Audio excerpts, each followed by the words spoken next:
정말 세상에 또 화려한 것에 눈 돌리지 않았는지 아버지 이 시간 사실은 뭐 하나님 도와주시옵시고 오직 좌로나 우로나 치우치지 아니하고 오직 우리 중심이 되어서 우리 주님만 바라보며 나아갈 수 있는 정말 그리스도인의 삶을 살 수 있도록 아버지 인도하여 주시옵소서. 아멘. 그래서 그 삶 속에 날마다의 삶이 아버지 입술로는 찬양을 하게 하시고 이 마음을 굳건히 맺어서 날마다의 삶이 우리 주님으로 인하여 온전히 기쁘며 생활하여서 우리들의 모습으로 인하여 믿지 않는 영혼들이 믿지 않는 이웃들이 우리의 모습을 바라보며 그리스도의 모습을 조금이나마 느낄 수 있는 아버지여 그런 그리스도의 삶을 살아갈 수 있도록 아버지 인도하여 주시옵소서. 늘 믿음이 연약함을 깨닫지만은 더 말씀을 집중해 있지 못하고 우리 주님께 더 가까이 기도로서 다가가지 못함을 또 이 시간 회개합니다. 아버지여 용서하여 주시옵소서. 아버지. 더욱더 강한 믿음으로 아버지 이 무더위와 이 장마를 이겨낼 수 있도록 아버지 도와주시옵소서. 아멘. 지치고 힘들 때 다른 것 바라보지 아니하고 오직 우리 주님께 의지하며 우리 주님만 바라볼 수 있는 힘을 다하여 주시옵소서. 아버지 이 시간 아버지 귀한 말씀을 들으려 이곳에 모였사오니 아버지 그 무엇보다도 오늘 이 말씀을 준비하시는 목사님을 붙들어 주시옵시고 이 말씀을 전하실 때에 우리 성령님의 정말 음성으로 들려지게 하여 주시옵시고 말씀을 듣는 우리들 마음과 귀를 모두 열어서 그 말씀을 놓치지 않고 우리 마음밭에 뿌려져서 옥토밭에 뿌려져서 아버지 결실을 맺으시는 귀한 말씀을 될 수 있도록 아버지 인도하여 주시옵소서. 아멘. 주님께서 이 시간도 함께 계실 줄 믿사오며 예수님의 이름으로 기도드렸사옵나이다. 아멘. 하나님 말씀 하박국서 1장입니다. 하박국서 1장. 하나님 말씀 하박국서 1장에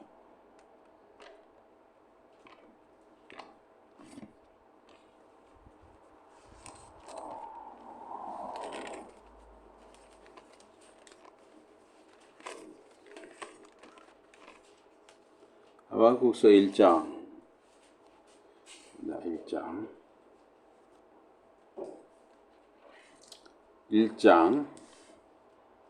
1절부터 보겠습니다. 하박국서 1장 1절부터입니다. 선지자 하박국이 묵시로 받은 경고라. 여호와여 내가 부르짖어도 주께서 듣지 아니하시니 어느 때까지리까? 내가 강포로 말미암아 외쳐도 주께서 구원하지 아니하시나이다. 어찌하여 내게 죄악을 보게 하시며 폐역을 눈으로 보게 하시나이다. 각달과 강포가 내 앞에 있고 변론과 분쟁이 일어났나이다. 이러므로 율법이 해이하고 정의가 전혀 시행되지 못하오니 이는 악인이 의인을 에워쌌으므로 정의가 굳게 행하여짐이니이다. 건너뛰어서 2장으로 가겠습니다. 2장 9절부터 14절까지입니다. 2장 9절에서 14절입니다. 재앙을 피하기 위하여 높은 데에 깃들으려 하며 자기 집을 위하여 부당한 이익을 취하는 자에게 화 있을지니 내가 많은 민족을 멸한 것이 내 집에 욕을 부르며 내 영혼에게 죄를 범하게 하는 것이 되었도다. 담에서 돌이 부러지고 집에서 들보가 응답하리라. 비로 성읍을 건설하며 불의로 성을 건축하는 자에게 화 있을진저. 우리 13, 14절 같이 봉독합니다. 시작. 민족들이 불탈 것으로 수고하는 것과 나라들이 헛된 일로 복인 것이 만군의 여호와께로 말미암음이 아니냐. 이는 물이 바다를 덮음같이 여호와의 영광을 인정하는 것이 세상에 가득함이라. 아멘. 오늘 말씀 제목은 하나님 영광의 지식입니다. 하나님 영광의 지식.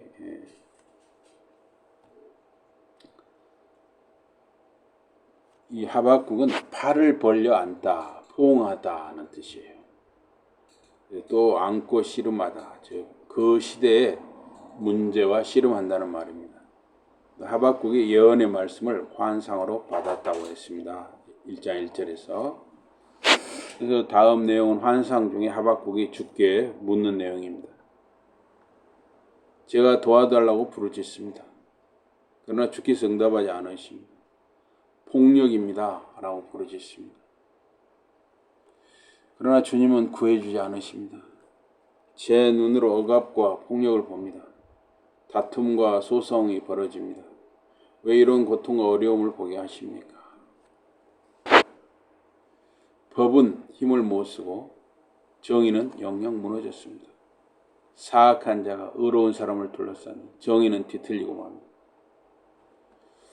율법이 해이해지고 공의가 시행되지 못합니다. 법은 멀고 주먹은 가깝다는 말이 있습니다. 성숙하지 못한 개인이나 사회는 힘으로 해결하려고 합니다. 요즘은 덜하지만은 과거 우리나라 한국 사회도 그러했습니다. 하박국 선지자는 법보다 폭력이 난무하는 유다를 하나님께 고발했습니다. 모세 율법이 해이해지고 하나님의 공의가 시행되지 못하는 하박국 시대였습니다. 오늘 이 시대 우리나라도 불의가 사라지지 않았고 여전히 유권 무죄, 권력이 있으면 피해가는 거죠. 유전 무죄, 돈이 있으면 피해가는 거예요. 그러한 사회입니다. 하박국 선지자는 예레미야와 동시대에 활동했습니다. 하박국은 이스라엘 종교 전통에 깊이 근거한 그런 믿음의 사람이었습니다. 그래서 바벨론의 침공 예언 6절에 1장 6절에 바벨론의 침공 예언은 하박국이 요시야 통치 말기까지 또는 여호야김 통치 초기까지 유다에 살았음을 알 수가 있습니다. 그래서 그 바벨론 침공 예언은 갈그미스 전투 전후에 행한 것입니다. 이 갈그미스 전투는 주전 605년인데 이집트군이 마지막 아수르 왕을 지원하러 갈 때 바벨론의 나보폴라살과 느부갓네살에 의해서 완전히 참패를 당합니다. 그래서 이집트군이 이집트 국경까지 추격당하게 되었습니다. 이게 예레미야 46장에도 나오는 내용인데요. 하박국은 예레미야처럼 예루살렘이 바벨론의 597년 그 예루살렘이 공격당한 것을 아마 예레미야나 하박국은 다 그걸 보았을 것입니다. 하박국은 이스라엘에 대한 직접적인 메시지는 없고 이스라엘에 대해서 이스라엘아 이렇게 해라 이렇게 해라 이런 메시지는 없고 그 선지자와 하나님 간의 대화 형식으로 되어 있습니다. 그래서 1장과 2장의 하박국은 그러한 불의와 악이 행해지는데 하나님이 이렇게 뭔가 침묵하시는 것 같은 그걸 느끼면서 하나님과의 논쟁을 벌입니다. 그래서 이제 하나님이 답을 얻은 후에 3장에서 이제 신앙 고백으로 답하고 있습니다. 이제 그 1장 5절에 11절은 하박국의 처음 질문이 왜 이렇게 이런 불의를 보게 하십니까? 하는 그 하박국의 질문에 대한 답이 5절에 11절입니다. 하나님께서는 이 하박국에 대한 질문에 대한 답으로 내가 악랄하고 성질 급한 바벨론 사람들을 일으킬 것이다.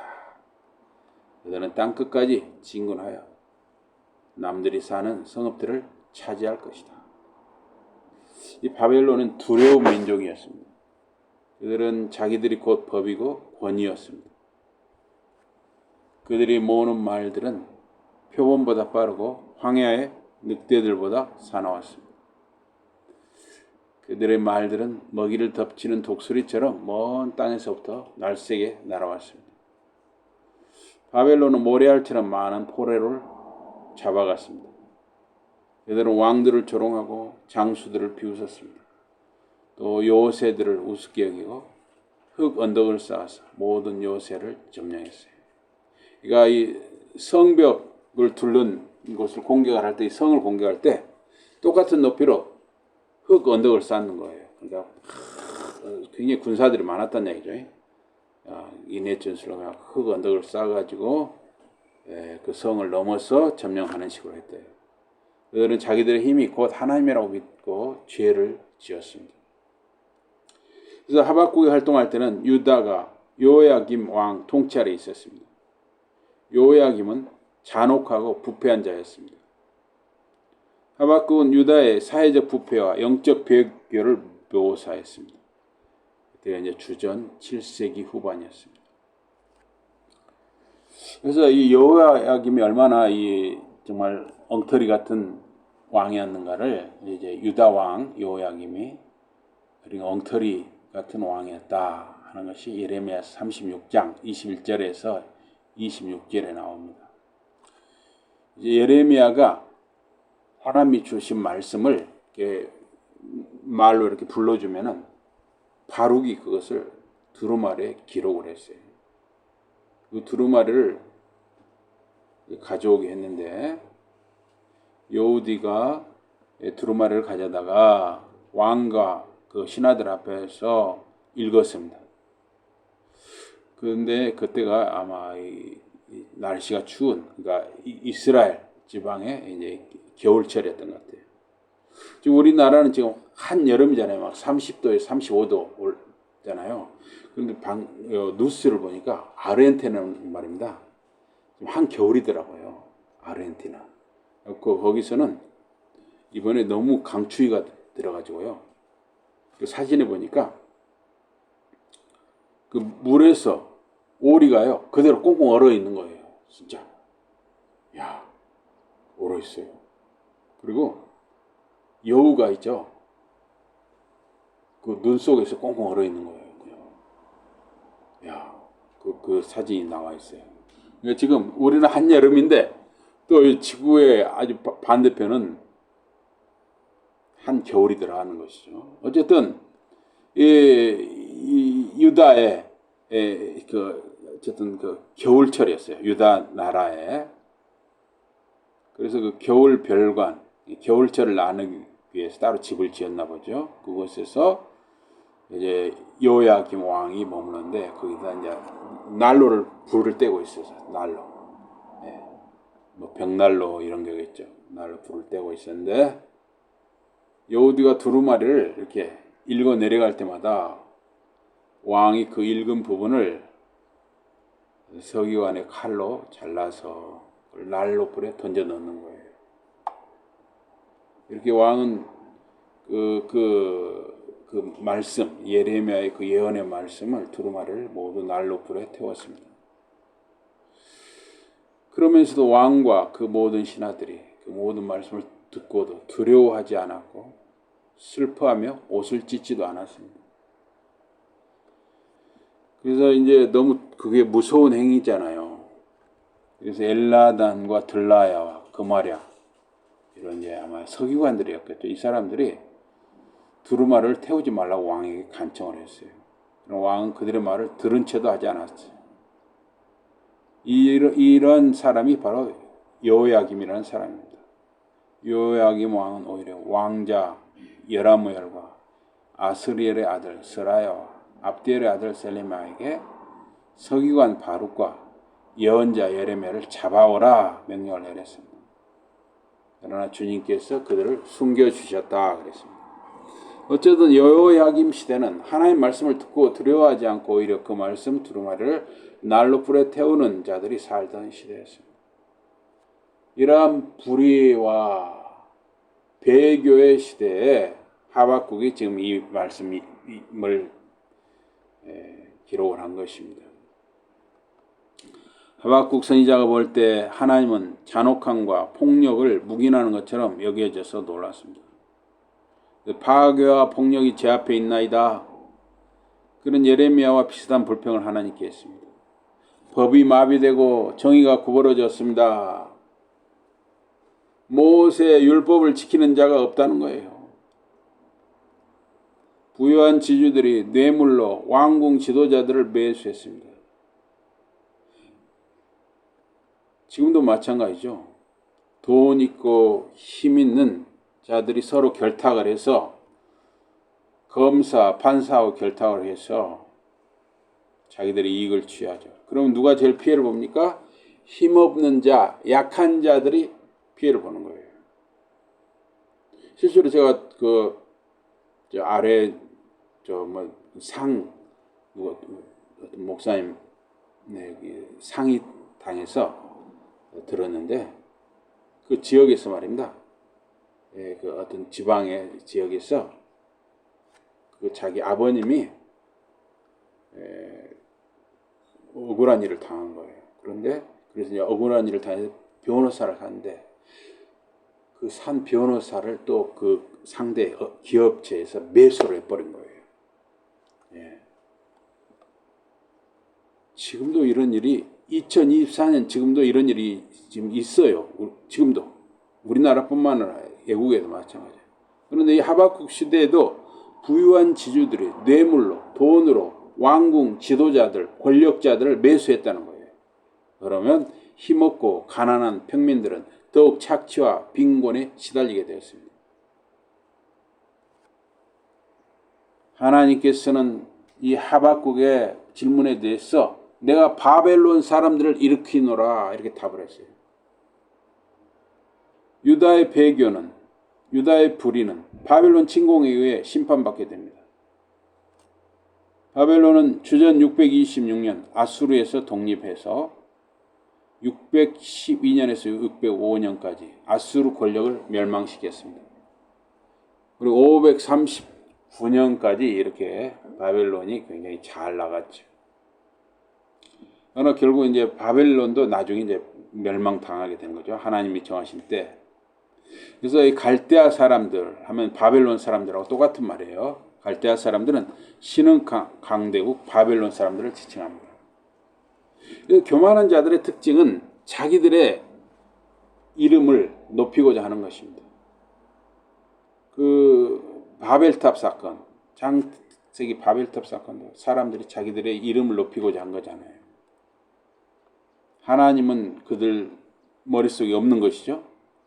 바벨론 군대의 특징은 빠른 기마 병력과 기동력이었습니다. 그래서 이 빠른 그 몽골 제국 기병과 유사했습니다. 아수르 제국이 많은 포로들을 잡아가고 혼혈 정책을 폈던 것처럼 바벨론 군대는 많은 포로들을 잡아갔습니다. 그들은 토성, 흙으로 이렇게 성을 기존 도시 성벽 높이까지 쌓아가지고 성벽을 타고 넘어가서 성을 점령했습니다. 바벨론 사람들은 자신들의 막강한 군사력을 믿었습니다. 그 군사력이 그들의 섬기는 신이었습니다. 그들의 신은 폭력이었습니다. 폭력을 신으로 섬기는 자들은 모든 것을 힘으로 해결하려고 합니다. 예수님은 칼을 쓰는 사람은 모두 칼로 망할 것이다 경고하셨습니다. 하박국 선지자 첫 번째 질문과 하나님의 답은 대조적이에요. 하박국은 유다사의 폭력과 불의와 배교를 왜 그냥 보고 계시는지 하나님께 질문했습니다. 그런데 하나님께서는 바벨론 군대의 잔혹함과 빠른 기동성을 유다를 심판하는 도구로 쓰시겠다 말씀하셨어요. 그래서 어떤 목사님은 여기에 대해서 아니 말썽 부리는 자식을 좀 혼내달라고 하는데 조폭을 동원했다 이렇게 말을 했어요. 좀 비슷한 것 같아요. 유다는 바벨론 제국에 비해서 아주 약한 나라였습니다. 그런데 유다를 심판하기 위해서 하나님은 크고 강한 바벨론 나라를 도구로 사용하시겠다고 말씀하셨습니다. 그 다음에 하박국의 두 번째 질문 혹은 불평은 다음과 같습니다. 12절에서 17절인데요. 주님께서 정의를 세우시려고 바벨론을 사용하시는 겁니까? 아니 이스라엘을 혼내시려고 바벨론을 세우셨습니까? 하박국은 유다의 정의를 세우기 위해 왜 더 악한, 더 흉악한 바벨론을 도구로 쓰셔야 하는가 묻고 있습니다. 사악한 자들이 자기보다 의로운 자를 집어삼키는데 어째서 잠자코 계십니까? 이게 하박국의 질문이었어요. 의롭고 거룩하신 하나님께서 악독한 바벨론을 사용해서 의로운 유다를 유린하도록 하십니까? 이게 하박국은 질문합니다. 사실 유다 역시도 폐역과 불의와 배교에 빠져 있었습니다. 그러나 하박국이 볼 때 유다의 악은 더 악랄하고 더 흉포스러운 바벨론에 비할 바 아니라고 여기었습니다. 하박국은 계속 질문합니다. 주님께서는 사람들을 바다의 고기처럼 다루시고 우두머리 없는 바다의 생물처럼 다루셨습니다. 바벨론은 사람들을 하나하나 낚시로 낚아내고 그물로 끌어냅니다. 기뻐하며 그물에 모아드립니다. 바벨론에 희생당하는 자들은 유다나 그 주변 나라들 모두 무기력해서 그물 속에 든 물고기와 같다고 합니다. 바벨론은 인간을 인격이 없는 물고기 취급했습니다. 그들에게 인간의 고귀함과 존엄함은 바람처럼 헛소리로 여겨졌습니다. 하박국은 계속 하나님께 질문합니다. 바벨론은 자기 그물에게 희생제물을 바치고 그물에게 향을 태워 바칩니다. 그물이 고기를 넉넉히 주었다고 음식을 기름지게 베풀어줬다고 감사하며 그렇게 합니다. 바벨론은 자기들의 힘, 무력, 그것을 신으로 섬기는 자들이었습니다. 자기들의 무력을 고기 잡는 그물처럼 여기고 숭배했습니다. 폭력이 그들의 신이었습니다. 하박국은 계속 질문하기를 그가 계속 칼을 뽑아 무자비하게 뭇 민족들을 죽여야 하겠습니까? 바벨론이 계속 칼로 유다와 여러 민족을 죽이도록 놔두시합니까? 라고 하박국은 질문합니다. 그러면서 하박국은 2장 1절에서 내가 내 망대에 올라가 성벽에 내 자리에 서서 지켜보겠다. 주님께서 내게 무엇라 말씀하시는지 내 질문에 무엇라 대답하시는지 지켜보겠다.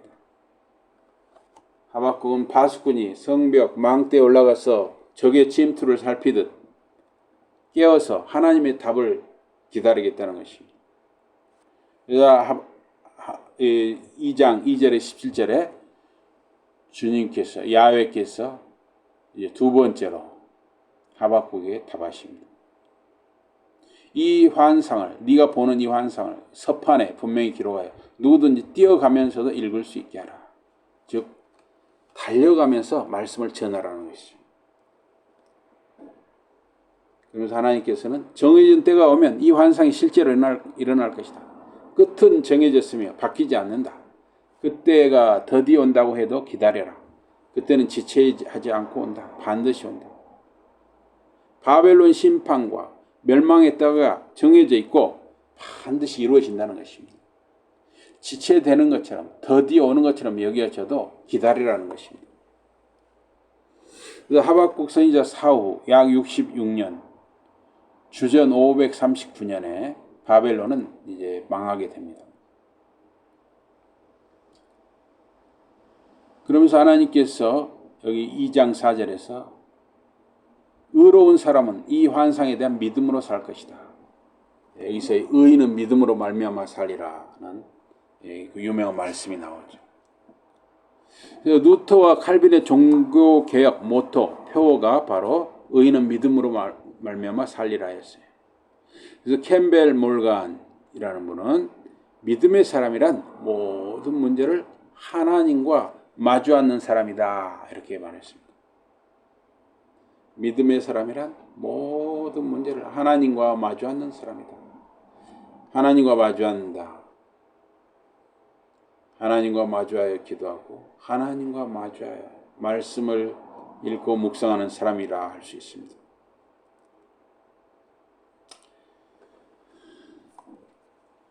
보니까 2장 5절에 보니까 거만한 자는 많은 재산에 속으며 수월처럼 음부처럼 지옥처럼 탐욕스러운 자는 결코 목적을 달성하지 못한다. 그런 자는 죽음과 같아서 결코 만족하지 않는다. 그는 모든 나라들을 제 것으로 만들고 모든 민족들을 잡아간다. 이 세상에 아무리 돈이 많아도 만족스럽다, 이제 그만 모은다 라고 하는 사람은 없습니다. 탐욕은 무덤과 같이 만족이 없습니다. 바벨론의 탐욕은 끝이 없었습니다. 물론 여러분과 제가 이 정당하게 이익을 추구하는 것은 문제가 되지 않죠. 그러나 바벨론의 탐욕은 다른 사람들의 피를 흘리고 다른 사람들을 죽이고 빼앗는 것이었죠. 바벨론은 하박국 당시 폭력의 제국이기도 하지만 어느 시대나 바벨론 같은 폭력과 탐욕이 있습니다. 지금 현재도 러시아와 그 수장 푸틴은 가장 넓은 영토를 가졌지만 만족하지 못하고 수년간 우크라이나와 전쟁을 벌이고 있습니다. 여기 6절, 2장 6절에 보니까 그러나 이 모든 민족과 나라들이 그를 웃음거리로 삼고 그를 조롱하는 수수께끼를 만들어내지 않느냐. 사람들은 이렇게 말할 것이다. 남의 것을 긁어모으는 자야 너에게 재앙이 닥치리라. 제 몸 위에다 빚을 산더미처럼 쌓는 자야. 그것이 얼마나 오래 가겠느냐. 다른 자를 희생시켜 빼앗는 것은 빚을 지는 것과 같다는 것이죠. 빚쟁이들이 갑자기 들이닥치지 않겠느냐. 너를 놀라게 하는 사람들이 잠에서 깨어나지 않겠느냐. 그들이 너를 약탈하게. 반드시 다른 사람을 희생 삼는 자는, 희생양 삼는 자는 보복을 당한다는 것입니다. 내가 많은 나라들을 털었으니 이제 남은 모든 민족들이 너를 털 것이다. 내가 사람의 피를 흘리게 하고 그 땅과 마을과 거기에 사는 모든 사람들에게 폭력을 휘둘렀기 때문이다. 바벨론이 저지른 악은 약탈, 살인, 복행이었습니다. 심은 대로 거두듯이 그들은 더욱 크게 보복과 응징을 당하게 됩니다. 이제 지금 바벨론 지역이 어느 지역이냐면 지금의 이라크라든가 이란, 또 터키 이런 데가 터키, 이라크, 이란 이런 데가 아수르 제국에서 이제 바벨론 제국으로 이어지는 그런 지역이죠.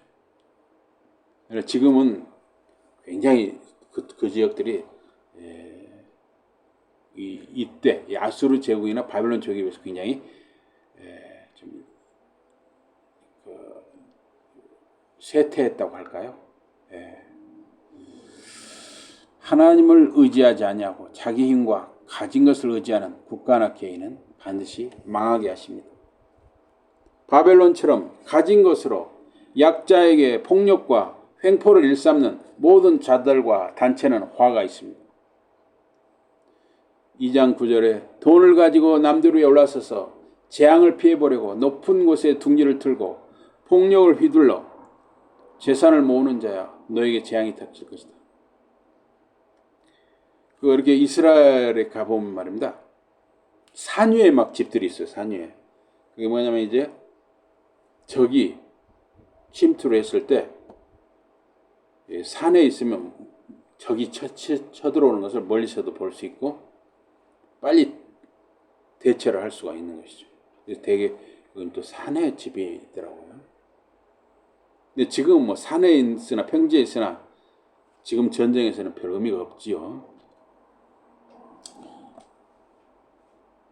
또 10절에 보니까 2장 10절에 보니까 내가 많은 민족들을 죽이려고 계획을 꾸몄지만 그것은 내 집안을 망신시키는 계획이 되었고 너는 내 목숨을 잃게 할 죄를 짓고 있다. 탐욕은 재앙이 따르는 것입니다. 특히 다른 사람들이나 나라를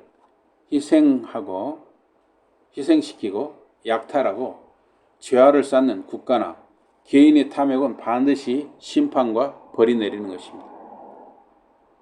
정당하지 않은 빼앗은 재화는 많은 이들의 증오와 시기를 부릅니다. 하나님은 바벨론이 영광과 명예로 여기는 것을 수치로 바꾸십니다. 다른 나라나 사람들에게 악을 행하는 것은 그 가해자와 그 가해 단체의 영혼을 해야 하는 일입니다.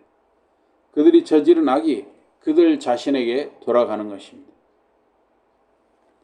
2장 11절에 보니까 내 집 담장에 돌 하나가 외치면 들보가 맞장구 칠 것이다. 12절에 죄 없는 사람들을 죽여서 도시를 짓는 자야 불의 위에 마을을 세우는 자야 너에게 재앙이 닥칠 것이다. 담장 돌과 나무 들보를 의인화했습니다. 사람처럼 말하고 있죠. 바벨론이 쌓은 담장과 나무 기둥은 다른 이들과 나라의 피와 눈물과 포로들의 노역으로 지어진 것입니다. 악행과 잔혹함으로 약탈하에 지은 건물 혹은 집은 기둥의 나무가 담장의 돌들이 울부짖는다는 것입니다. 여기 집이나 건물은 그 약탈자의 가문이나 집안 사람들로 볼 수도 있습니다. 그들은 온전하지 못하게 됩니다. 현재도 남의 노동이나 재화를 착취하는 이들이 있습니다. 그것은 그 행위 자체로 저주인 것입니다. 원수가 집안에 있다는 말이 있습니다. 서로 남남이고 모르는 사이면 서로 탈법이나 불의를 저지르면 법으로 해결이 가능할 수 있습니다. 그러나 집안 가족끼리, 형제끼리, 상속 재산이나 부동산, 보상금 등을 혼자 다 먹는 경우가 있습니다. 그런 경우 살아계신 부모님 체면을 보아서 서로 속아만 하게 됩니다. 어찌 보면 서로 모르는 남남보다 더 악하다고 할 수가 있습니다. 반드시 하나님이 심판하십니다. 그러나 그런 이해관계가 얽힌 경우라 하더라도 주님께 맡기고 기도하면 그 기도하는 이들에게 더욱 은혜와 평강을 더하실 것입니다. 원수를 위해 기도하라 했습니다. 원수를 위해 기도하는 것이 쉬운 일은 아니지만 기도하면 분명 주님은 악을 선으로 바꾸십니다. 여기 2장 13절에 보니까 보라 이것이 만군의 주님께서 일으키시는 일이 아니냐. 무 백성들은 결국 불에 타 없어질 것을 위해 죽도록 수고했고 문 나라들은 헛된 것을 위해서 지치도록 노력했다. 믿는 자들, 의인들이 낙심하지 말 것은 모든 것이 하나님의 섭리 속에 있다는 것입니다. 믿는 자가 불의를 행하는 것은 더욱 하나님의 무서운 심판을 받게 됩니다. 남의 피를 흘리게 하거나 눈물과 탄식을 짜낸 재화나 권세나 명예는 불에 타 사라지듯 바람이나 물에 쓸려가듯 헛된 것입니다. 악한 수단이 아닌 정당한 수고를 얻은 것만 하나님이 복을 주시는 것입니다. 이제 14절 오늘 말씀의 결론입니다. 물이 바다를 덮듯이 땅이 주님의 영광을 아는 지식으로 가득 찰 것이다. 유대인들이 바벨론으로 끌려갈 때 성전이 파괴되고 예루살렘 도시가 멸망당할 때 팔레스틴 지역이 도륙과 약탈당할 때 하나님의 영광은 사라진 듯 했습니다. 아수르를 이어서 바벨론이 모든 주변 국가들을 집어삼킬 때 하나님의 영광은 비추지 않는 듯 했습니다.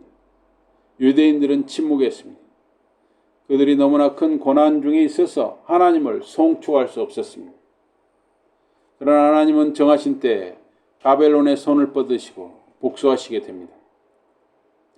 그때 유대인들과 온 나라들이 하나님이 창조하신 세상을 그의 섭리 속에 다스리심을 온 세상이 인정하게 됩니다. 그때 하나님의 영광의 지식이 온 땅에 가득하게 됩니다. 인간의 권세 중 하나님이 통제할 수 없는 권세는 없습니다. 바다의 깊이는 너무 깊어서 그 깊이를 헤아리기 어렵습니다. 물론 이제 현대 기술과 장비의 도움을 받으면 지금은 알 수도 있습니다. 그러나 보통 사람들은 바다의 깊이를 알기 어렵습니다. 그처럼 하나님의 영광의 지식이 세상을 덮고 하늘과 땅을 채우고 남아서 넘칠 것이라는 말입니다. 하나님의 영광과 그 지식은 무한하고 제한이 없습니다. 그리스도의 오심으로 하나님의 구속의 은혜가 그분의 다시 오실 때까지 영원히 넘쳐 흐릅니다. 또한 선지자 하박국은 정한 때에 바벨론을 멸망시키시는 하나님의 권능의 위대하심을 말하고 있습니다. 왜 하나님은 유다를 심판하시는데 바벨론을 사용하셨습니까? 그 시대 상황에서 하나님의 최선이었다고 볼 수 있습니다. 유다를 멸망시키시고 바벨론 70년 포로 생활을 통해 남은 자들을 일으키셨습니다. 하나님의 언약이 지속되게 하셨습니다. 하나님의 섭리와 주권을 믿고 의지하며 나아가는 저와 여러분과 자녀들, 자손들이 되시길 주님 이름으로 기원합니다. 아멘. 우리 기도하겠습니다. 하나님 아버지, 하박국이 살던 시대나 우리 신자들이 살고 있는 이 시대나 불의가 있고 탐욕이 있고 가진 자가 약하고 가난한 자를 더욱 짓누르고 빼앗고 눈물을 흘리게 하는 그러한 일들이 있습니다. 그러나 우리가 신자들의 삶으로서 가장 최선의 길은 모든 문제를 하나님 앞에 마주 앉아 말씀과 기도를 통해 하나님의 때를 기다리는 것인 줄 믿습니다. 하나님의 영광의 지식이 온 땅에 가득하며 하나님의 보내신 그 아들 독생자 예수 그리스도의 구속의 은혜가 온 땅에 넘쳐 흐르게 하심을 감사드리옵나이다. 저희들이 살아가면서 더욱 주님을 의지하며 바라보며 나아가게 하여 주시옵소서. 예수 이름으로 감사 기도드리옵나이다. 아멘.